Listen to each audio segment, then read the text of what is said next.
Every tennis match you've ever watched has a silent star: the tennis ball.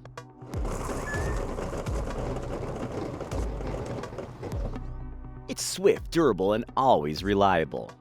But have you ever wondered how these little yellow icons are made? They don't just bounce perfectly by accident. The process is a blend of science, precision, and a touch of brilliance, taking a raw mix of rubber and felt and transforming it into the perfect tool for the world's fastest serves and fiercest rallies. So stick around here in the process world as we take a closer look at the incredible journey of a tennis ball. Without further ado, let's get started. Tennis balls used to be white, but players learned that yellow is easier to see. Now they're yellow. Tennis balls have come a long way from their humble beginnings. In the early days of tennis, the balls were nothing like the vibrant yellow ones we see today. They were made of materials like cork, leather, and even tightly packed cloth. These early designs, though, were far from consistent, bouncing unpredictably and wearing out quickly. But everything changed in the 19th century when rubber revolutionized the game.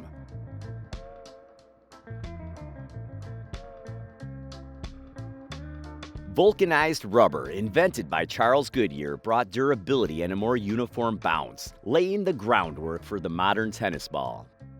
The most iconic change came much later, in 1972, when the International Tennis Federation introduced yellow tennis balls.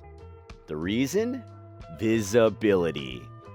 Yellow balls were easier to spot on TV screens, making the game more accessible for viewers. Wimbledon held on to its tradition of white balls for a while longer, switching to yellow only in 1986.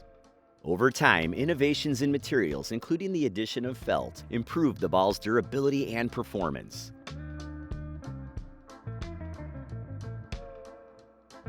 Today, every tennis ball is a marvel of engineering, designed to meet precise standards for weight, size, and bounce, ensuring players can trust them on the court in any match.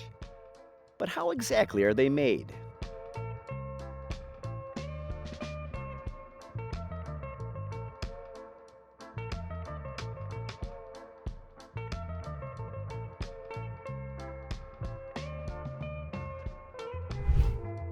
The journey of a tennis ball starts with its core, quite literally.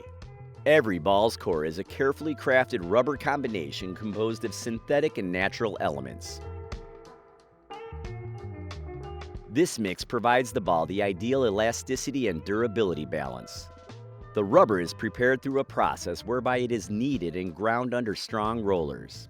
This stage alters the texture,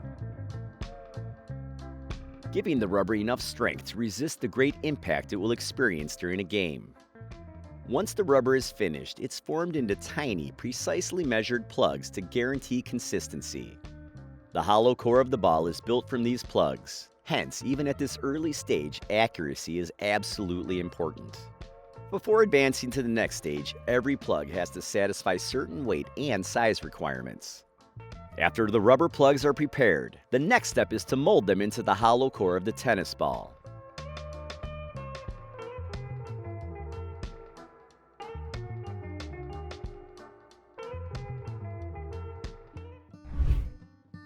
This is where the magic of engineering begins to shape the ball into what we know and use on the court.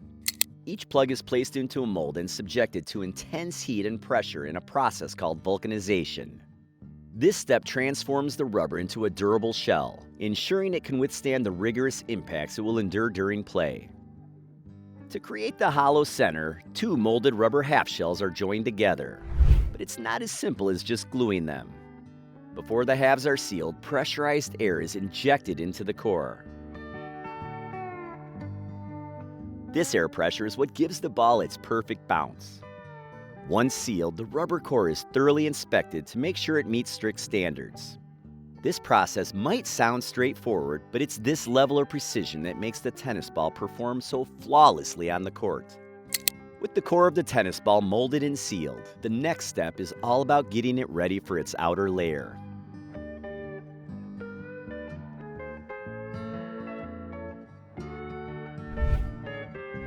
The core's smooth rubber surface is treated to give it roughness. Though it seems contradictory, there is a good rationale for this.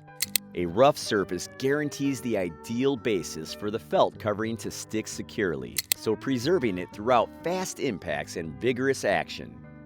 And so the cores are sanded to achieve this, therefore uniformly roughing their surface. Sanding leaves the balls covered in a sticky coating.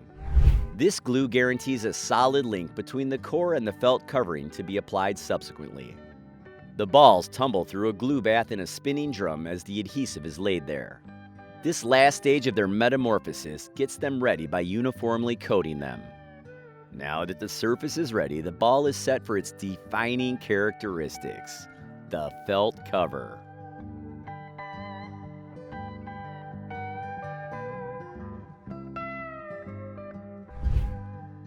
This isn't just for appearance.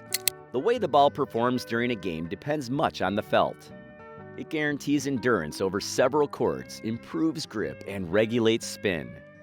This requires the felt to be precisely designed and applied. And well, the process starts with the exact shape cutting of the felt.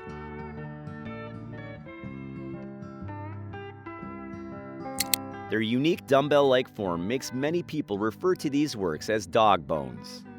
Every piece is the same, hence every ball gets the same degree of coverage. Before being attached to the rubber core, the felt pieces are coated with a layer of adhesive in a glue bath. This adhesive is what bonds them firmly to the core, even under the toughest playing conditions. The next step is wrapping the felt onto the core.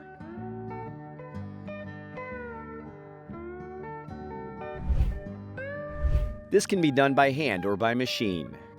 Hand wrapping is more precise and ensures the seams are clean and consistent. Once the felt is in place, the balls go through a rolling machine to remove any air bubbles and secure the bond. The result is a smooth, seamless covering that's ready to take on the demands of the court. At this stage, the tennis ball is starting to look familiar.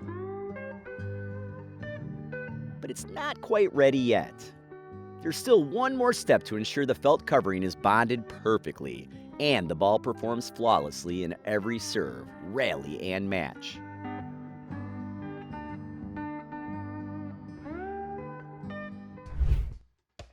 The process of vulcanization comes first in this phase. The ball is kept in a pressurized chamber where once more heat and pressure are applied.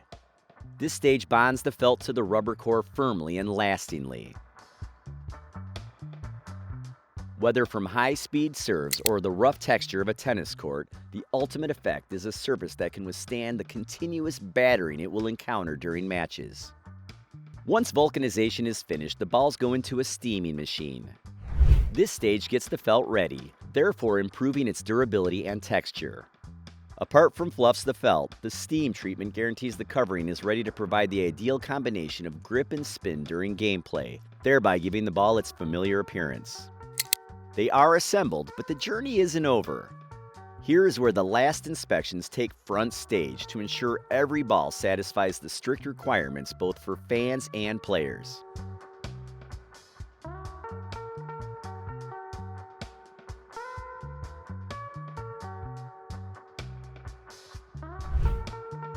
Each ball is subjected to a series of tests.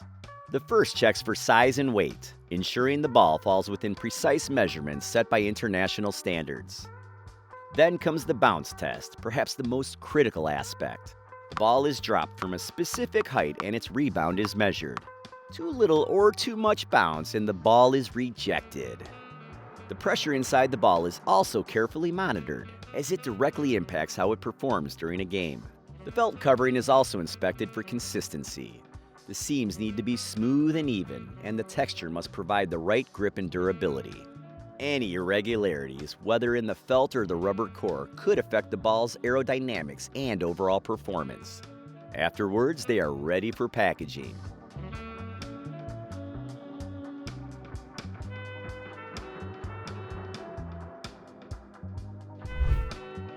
Most tennis balls are packed in pressurized cans. These cans play a crucial role in maintaining the internal pressure of the ball, which is key to ensuring the right bounce and feel during play. Each can typically holds 3 balls, though some may hold 4. Before sealing, branding is applied to the balls.